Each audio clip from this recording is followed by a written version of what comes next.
Ayrton Senna was a man who inhabited two very different worlds. As one of the greatest racing drivers ever seen, his environment for 9 months of the year was the intensely competitive arena of Formula One. But as winter descended in Europe, Senna was able to enter his other world, back home in his beloved Brazil. At his retreat in Angra dos Reis, he was able to unburden himself of the pressures of Grand Prix racing. This film, made at the end of the 1990 season after he had taken his second World Championship, gives us a privileged view of Senna, the private individual, rather than Senna, the racing driver.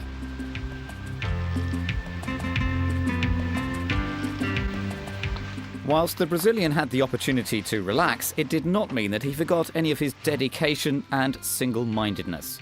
Early in his F1 career, he had learnt the value of fitness, and the beach resort gave him the ideal base from which to work on the stamina that would serve him through the next season. This pair of tennis shoes have done probably, they are only about over 2 months old. Almost finished. A lot of running.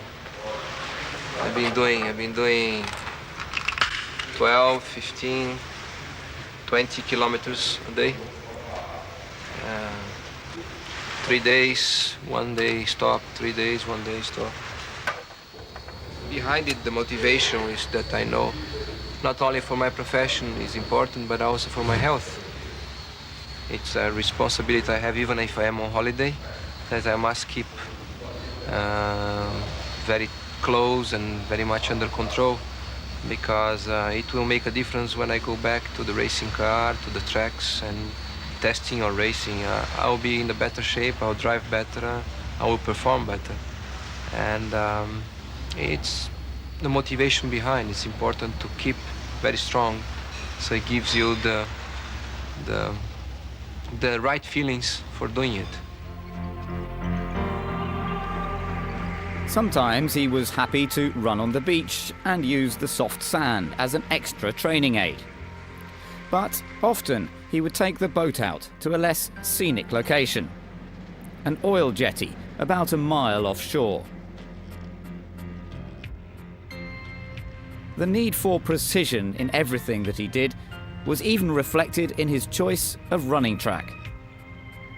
The jetty was exactly 1.5 kilometers long, and it provided a consistent surface, allowing him to compare different training sessions in his constant quest to improve.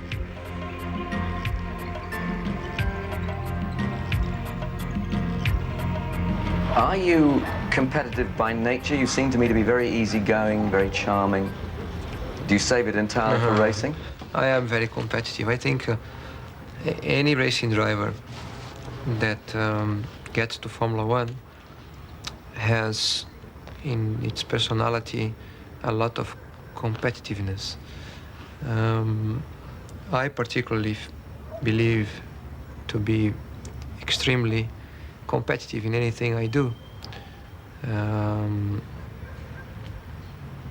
But it depends where you are and what you're doing, what is your state of mind. If I'm on holiday, off season, it's a different way of living, totally, than when you're doing interviews, when you're testing during the season, racing, competing during the season. You have to allow yourself a different mental approach, a different way of looking the day and night, and only that way I find possible to get the necessary equilibrium to then give everything I have when it really matters.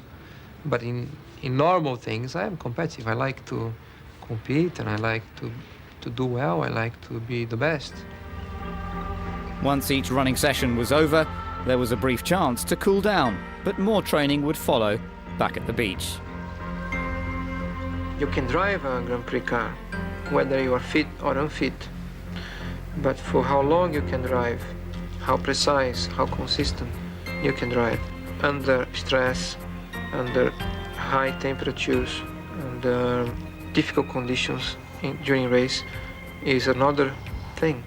You know that's going to be tough, You're gonna feel tired, you're gonna have some pain, you're gonna lose a lot of liquid, but you know you can do it as good as anybody, if not better, if you are well trained, well fit.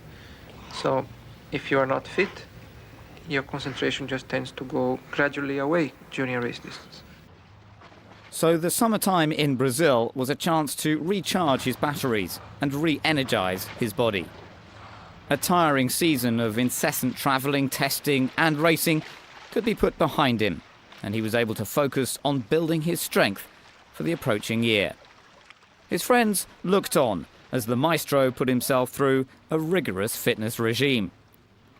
But with all those calories being burned off, there was, of course, one great advantage. Ayrton, can you eat what you like? Pretty much. Not only what I like, but as much as I like to, as much as I want to. I don't normally have a problem with any kind of food. Of course, I try to eat healthy food. I love fruits in general. I like also typical Brazilian type of food like rice, beans, potatoes, salad. But I avoid red meat now for a few years. I cut it slowly. But when I'm in Brazil, I eat a little bit from time to time. I eat a lot of fish, particularly when I am in the beach house. After 7 years as a Formula One driver, Senna had all the benefits that went with the job. His own private helicopter was the ideal tool for a guided tour of his home city of São Paulo. The huge commercial and industrial centre of Brazil, one of the largest cities in the world, was his birthplace and the location of his new offices. This is the center, the business center of São Paulo. The big avenue with all the banks and everything, all the the center, the big center, a lot of things going on.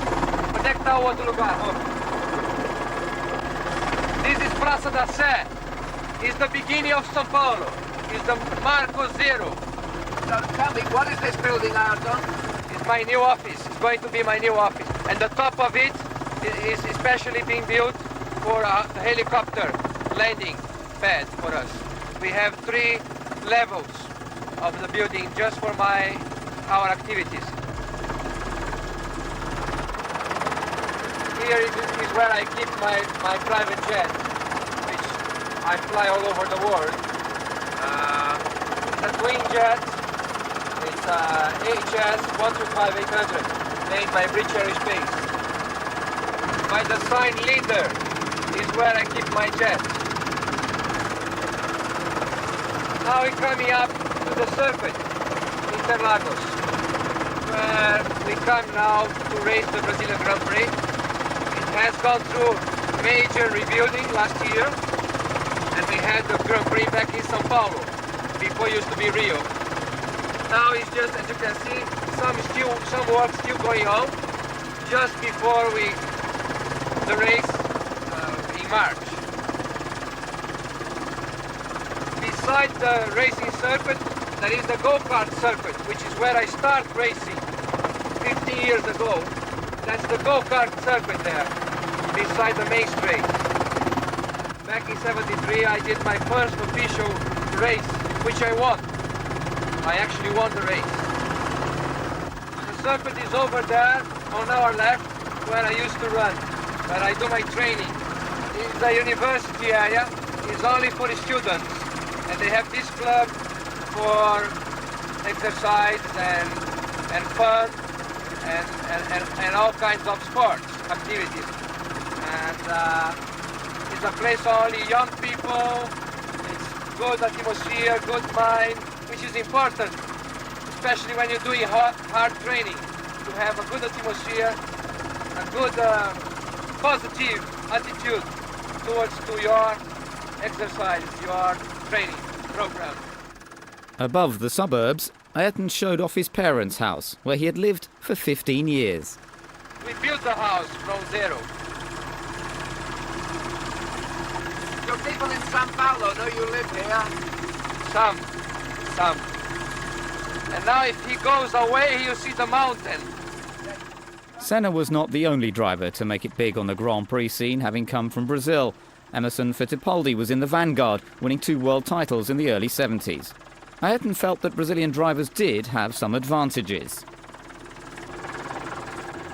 I believe when somebody 10, 12,000 kilometers away decides to go to Europe from South America, from Brazil, you must have in yourself a lot of guts and a lot of determination to succeed. I think that is a common feeling in all of us. We have less technology around us that can do part of the job for us. We have to create much more. We have to innovate much more from our own source. We are still very young. We are still disorganized, generally speaking, and therefore we have much more problems to do things and to achieve things. And when we decide to go for it and compete, we have in our instincts, I think, a little bit more power to go through difficulties and to create a little bit more in situations where it's the ability you have to imagine and create and put it in reality. Maybe we have a little bit more.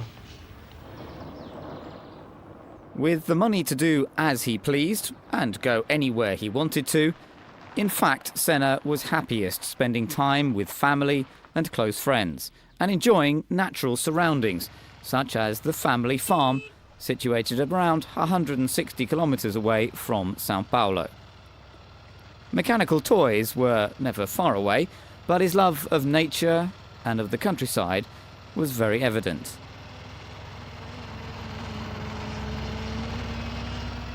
Were these lakes here before? There were originally 2 lakes. This one was the higher one. And we decided to join them. And we made one big lake, which is over 1 kilometer long.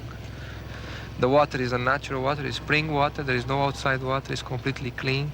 So it's beautiful to water ski, jet ski, swim, and just play water sports, which I love.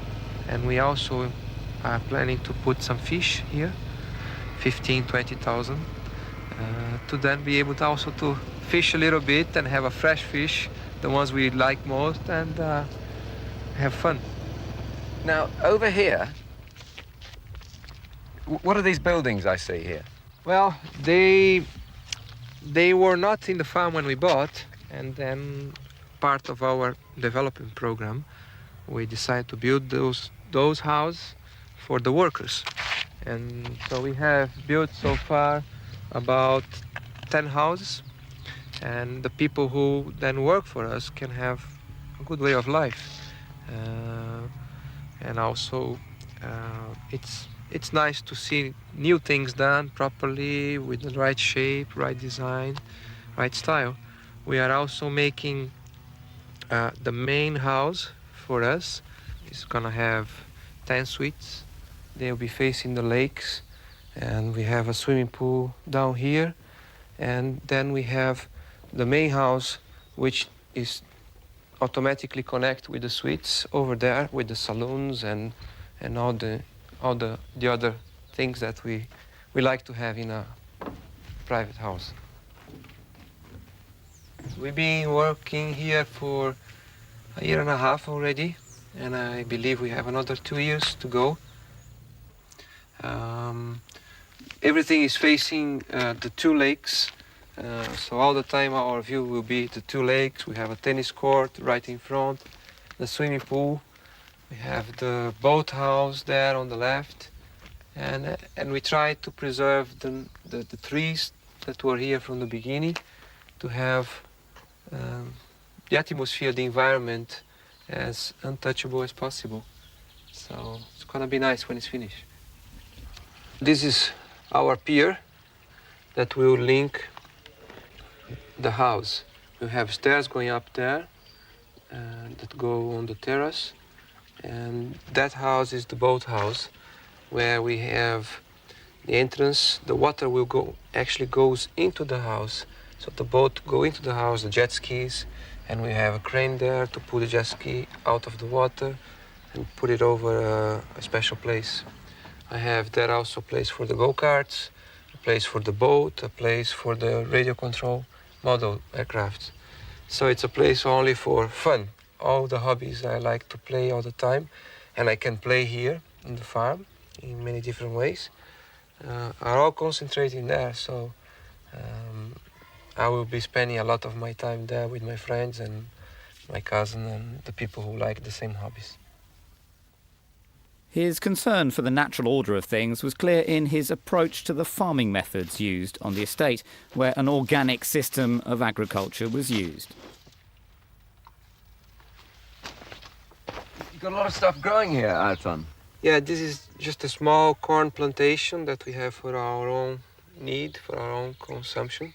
And we use not only for us to eat, but also for the cows. You can see here, it's still premature, but it's our own corn with no chemicals or anything else that can be bad for your health. See here, the corn, right? That's terrific. It's natural, no chemicals. So. Okay, here we are with the orange trees, 1-year-old orange tree, and you can see still very green. It's not the season, but it's full of fruits already. And again, it's our own. You can come and grab from here and eat immediately with no chemicals or anything else. This is just for everybody on the estate?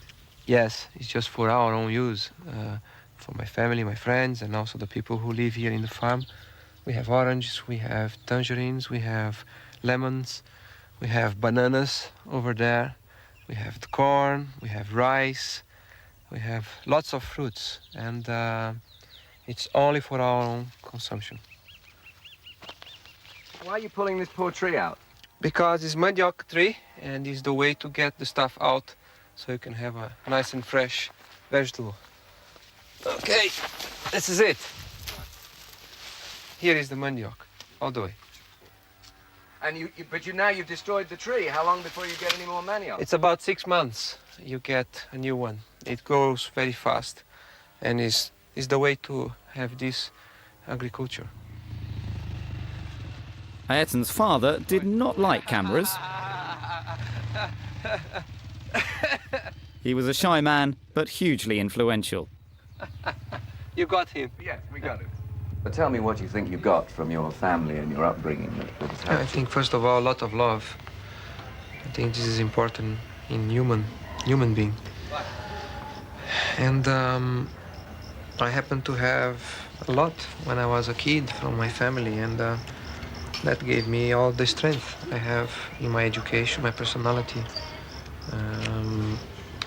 Of course, I had all the support from my family in everything I've been involved.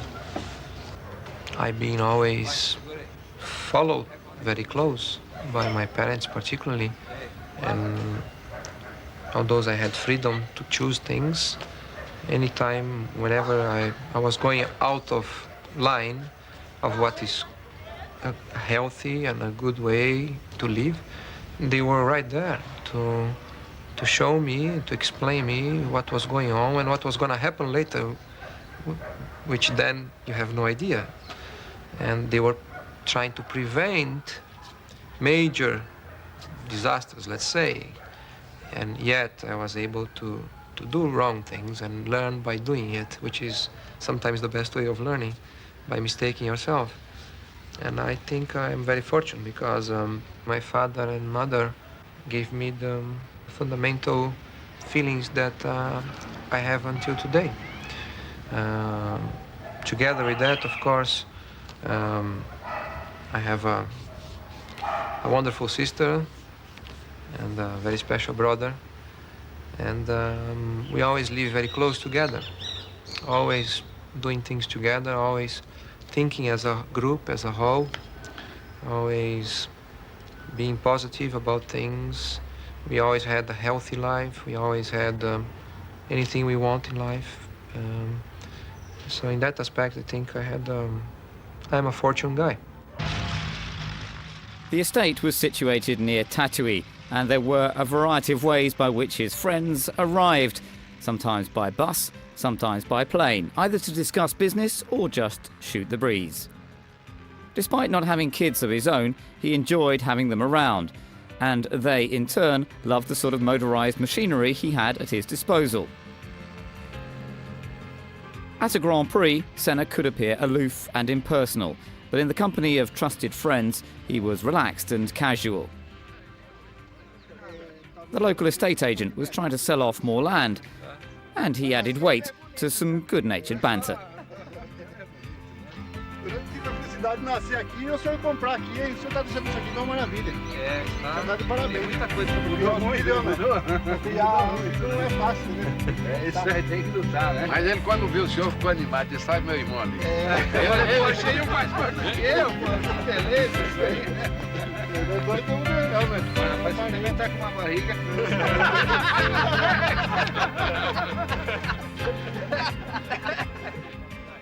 Another advantage of the space at Dois Lagos was the ability to build his very own kart track, a track to share with friends and racers keen to develop the techniques required to perhaps follow in his footsteps or simply to have some fun. His lack of pretension and very easy manner with everyone involved was again typical of the man when on home territory and not under the media spotlight. Karting had marked the beginning of his own brilliant career, and he was happy to lend a hand, offer advice, and join in the atmosphere that felt so familiar.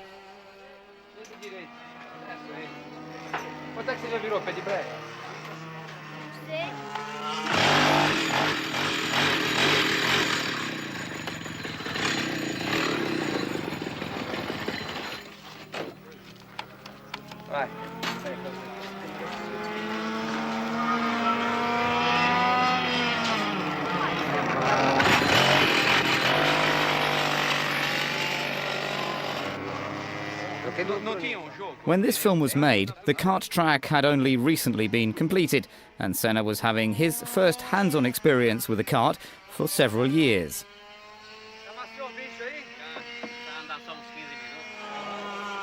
A specially prepared machine was given the usual Senna inspection before he got ready to climb aboard and give it a run.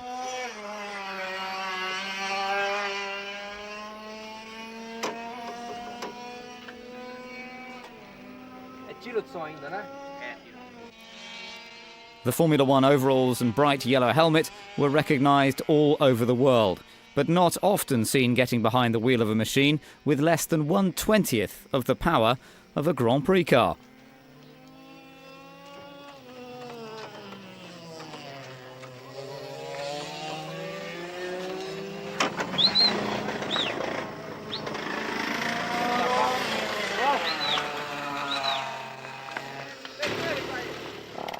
But the years of separation from his first love became insignificant as soon as he was on track.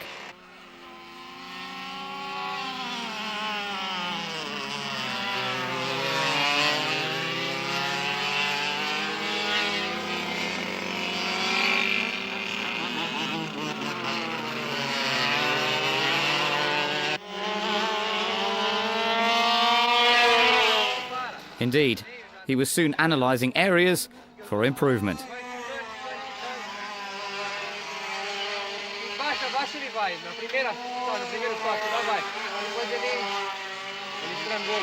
How was it, Arthur? Fun, but they go too fast for me.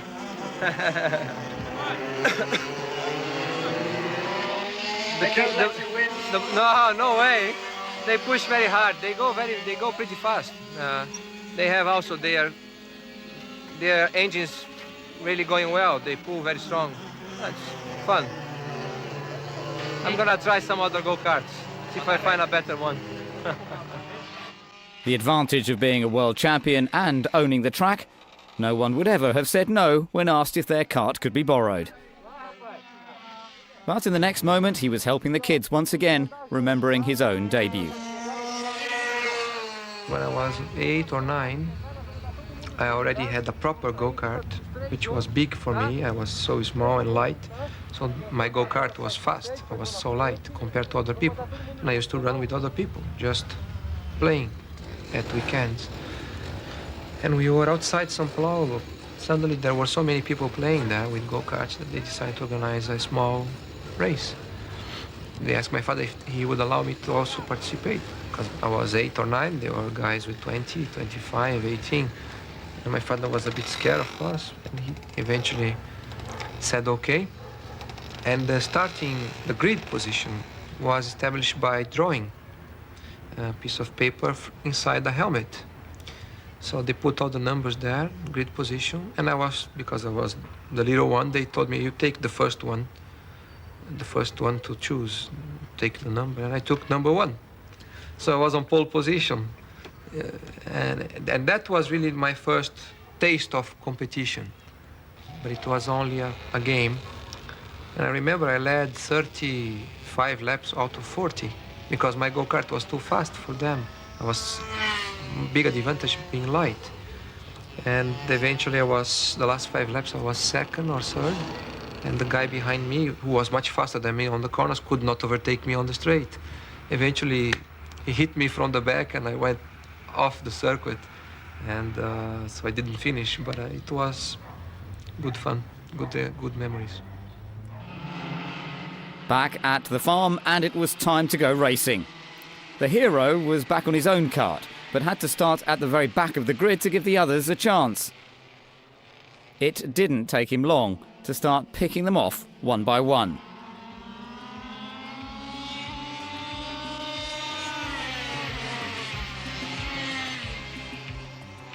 Soon he was giving everybody a masterclass in driving at the limit, something he felt born to do.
Despite being the first across the line from his back row starting position, a steward's inquiry was held.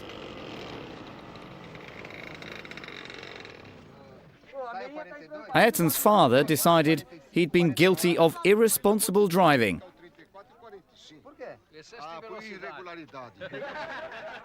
And a new winner was declared, much to everyone's delight.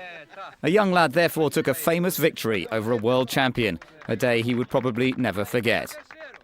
Ayrton himself seemed to shake off the disappointment remarkably well and went on to perform an efficient task as master of ceremonies. Vamos ver o tamanho do relógio aí, para ficar mais adequado. Você quer jogar? Vem pra cá, tia, na fotografia, tia. Aí, valeu. E o próximo? Aí, cadê a Vanessa? Vai ficar joinha aí, ó. Pequenininho. Tá? Aí, pessoal.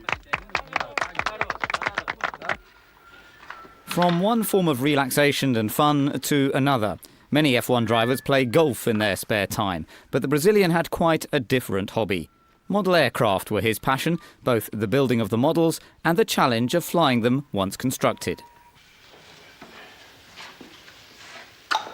This is from Japan. Ayrton Senna special. There was a friend of mine in Japan who did it. And every year, by the Grand Prix time, they make a plane for me, a model. They are from Honda Motor Company. They also have a hobby model flying, and this is the second plane they give me in 3 years. The big one in the wall is the Christian Eagle one, also was done by them. And the major problem is how to bring all those models to Brazil all the way from Japan. Beautiful. Okay. His cousin Fabio was also an enthusiast, and the two of them would work and play together. The models were serious pieces of work, built with sophisticated materials and requiring great skill to fly.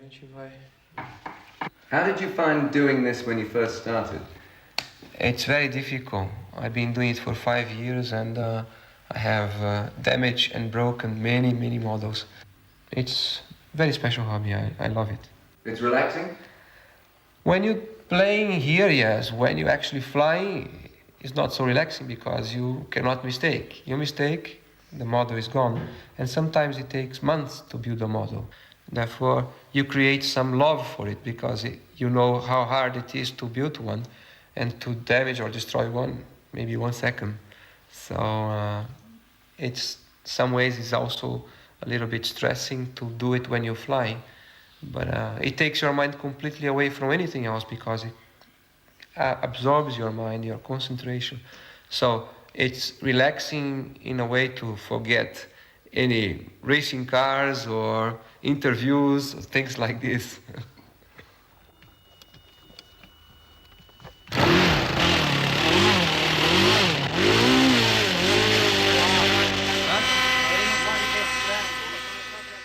Flying model aeroplanes is an activity that requires great coordination, total concentration, manual dexterity, and excellent vision, all qualities that are required by a top racing driver.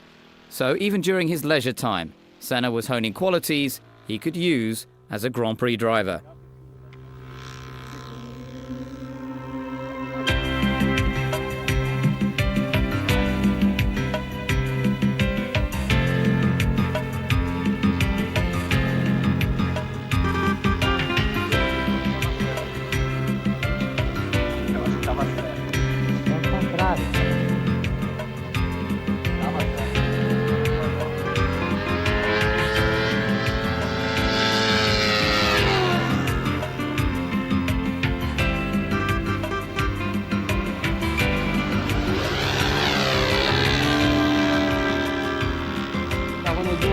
Rapaz, eu tive que puxar e não atendeu.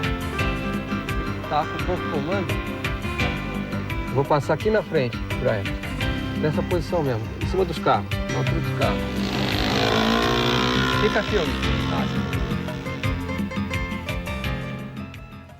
The significant difference to driving a racing car is the lack of feel for what the machinery is doing. No seat-of-the-pants sensations when at the remote controls. It is hand-eye coordination of a high degree, and no more so than when landing.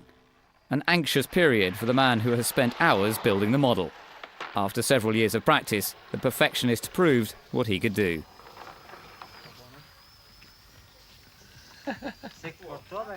You had no engine on that landing? Yeah, the engine stopped on the approach, so I was gliding only.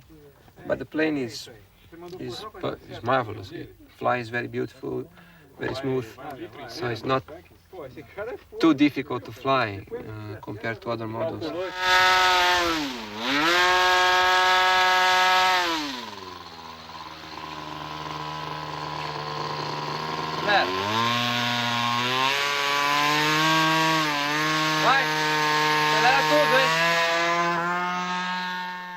Fabio was less experienced and less proficient than Ayrton, but his cousin was on hand to offer words of advice and encouragement.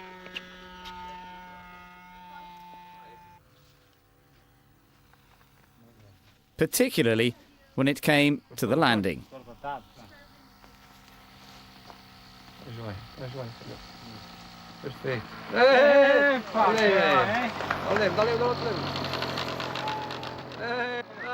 The man who in the Grand Prix environment was seen by some as cold and arrogant showed a very different side to his character when at home in Brazil. But people other than his family would at times have a chance to see beneath the professional persona. The students of Loreto School in Scotland, where former world champion Jim Clark had spent his school days, were treated to an insight. Mr. Senna is happy to answer any questions that anyone may have. Mr. Senna, which of your fellow competitors do you admire most, and why? One of the greatest drivers of all times is Fangio. Not only because he won 5 times the world title, but because of his attitude. I had the possibility of meeting with him different occasions over the past 2-3 years. He came to some events, some races. I had some moments with him, and I really like his way of approaching certain situations, his concepts about life, his ideas about motor racing at his time and today. And for me, he is not only a world champion in the circuit, but also a real gentleman outside racing car.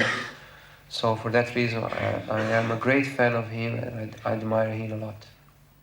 Sir, how do you personally relate religion to Formula One?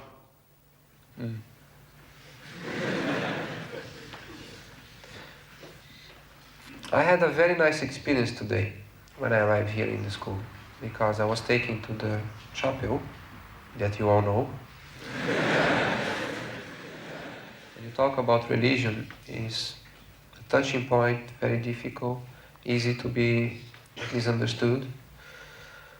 But for me, it's a fact. It's not only by reading the Bible, where you read black and white, but I try as hard as I can to understand life through God. And that means every day of my life, not only when I am home, but when I'm doing my work too. Why go on? Because I need it. I need it in first place. It was a kind of choice of life. I continuously go further and further, learning about my own limitations, my body limitations, my psychological limitations. And it's a way of life for me. Of course,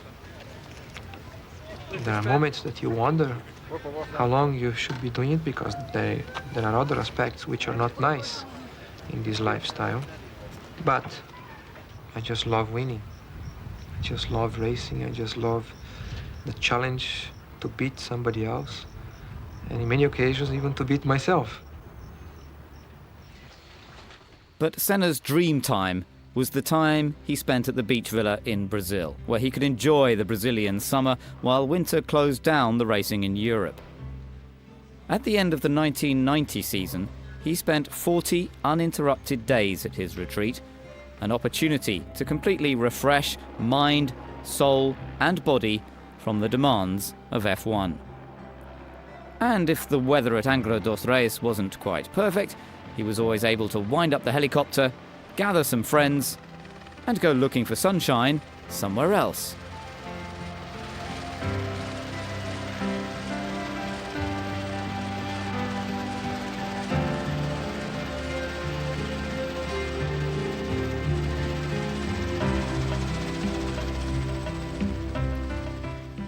A few minutes flying time away from his villa was a large uninhabited island with a ridge of mountains running down its length. On the other side of the mountains, it seemed as though the sun was always shining.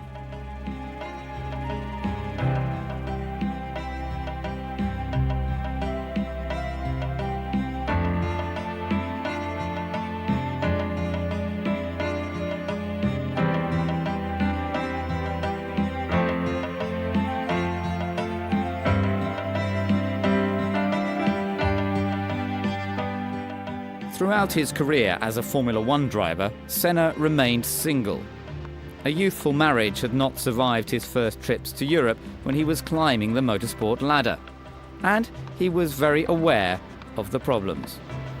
My lifestyle is very particular, and therefore makes it very difficult to have stable relationships with particularly women, because you're traveling too much, you're away too much, especially when you're Brazilian. And when I find the right woman at the right time, it's gonna happen.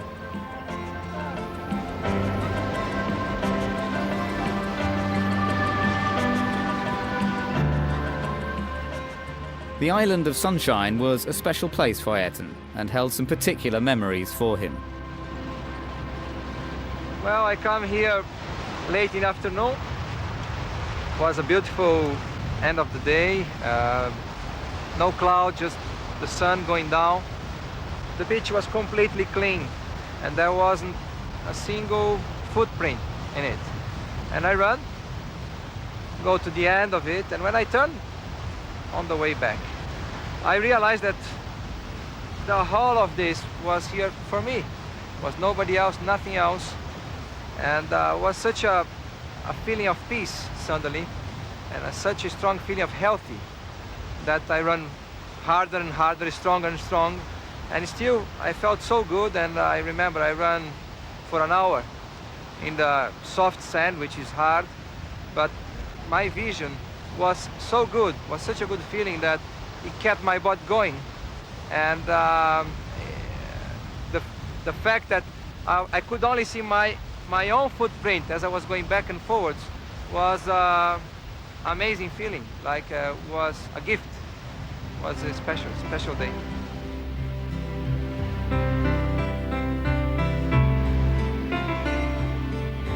From the outside, it looks as if you have a very special life. Does it seem that way to you? I'm sure of it. First of all, few people in life have the opportunity to do what they want to do and to have their profession, what was their hobby. Secondly, to be successful in the activity that we are, very few. To have come from nowhere to where I am today, still with 30 years old, it's a great achievement. And not only that, to be healthy, strong, and still with a long way to go, with so much still to learn and achieve. It's very unique to have a good family in the modern days, where divorces and things like this are so common. So our main problems, for sure, are that big when you look, generally speaking, to other people's life. And therefore, and even so, they are big to us because they are the only ones we have. So I think I am very fortunate for that. I believe the important thing is to be in peace with yourself and to feel that what you're doing and how you're doing and where you want to be and how you want to be is clear in your mind, and you do your own way.